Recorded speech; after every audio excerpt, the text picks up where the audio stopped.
Si Ate Mimi, kapatid ni Yana, ayan. Nag-grocery ng gulay. Pinapunta ko siya dito para magkuha na naman ng gulay. Para may gulay na naman sila. O, diba? Fresh na fresh ang gulay. Kailangan din yan ni Ana, fresh na gulay. Kumuha ka pa doon ng gulay, yan. Kukuha kami ng gulay dito kay Golden Macracia. Dito kami sa kusina. Ayan. Pinapunta ko kasi dito. Mag-harvest. Gulay mo yung ano. Ay. Ako na mag-dala dito. Ayun, nagamit ko siya. Harvest ka, dali. Kalabasa. Maano pa itong kalabasa. Oh, malawak. Dito, malawak. Oh. Kuha ka ng talong. Kung anong gusto mo, kuha ka ng talong. Ito ang aking leaf farm. Ayan. Ayan siya. Si Nini kumukuha ng mga gulayin ni Golden Macracia. Harvest muna siya kasi wala silang panggulay doon. Alam mo na, dito sa baba maraming gulay. First na first ang gulay. Kailangan sa ating katawan yan. O, diba? O. Ito mga alaga ko. Ang dami kong mga alaga. Ayan si Aling Nini. Kumukuha ng mga gulay. Mamaya pupunta tayo sa Cancun. Cancun. Ganyan. Cancun. Ay, papatula oh.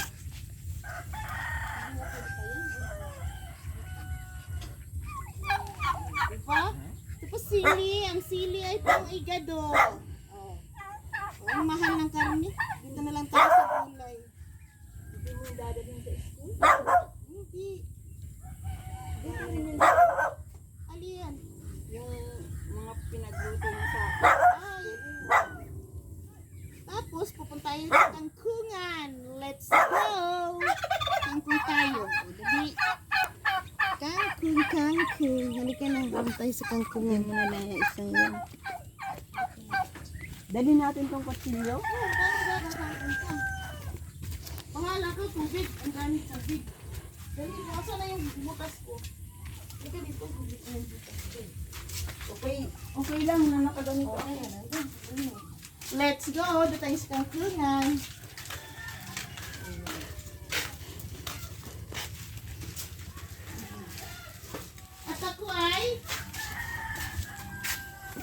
At ako ay magbubutas.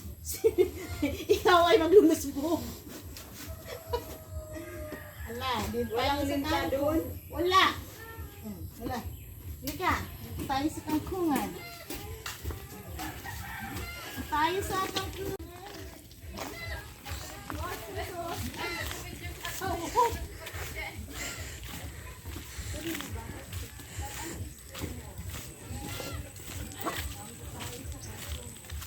Malapit lang ang mga kangkong dito ni Ate ko.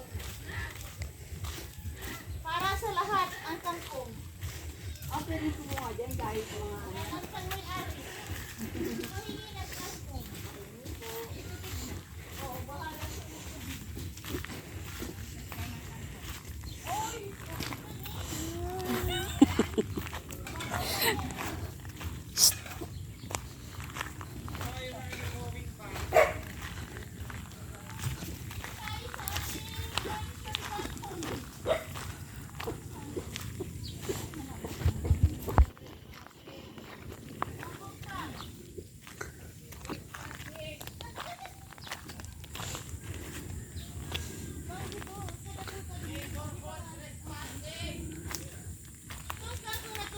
sa lahat. Oh, pila po. Kung sino gusto magkangkong, nandito sa ko. Dito ko sa baba.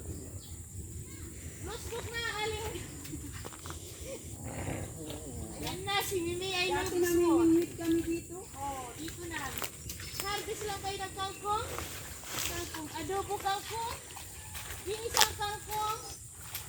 Para sa lahat.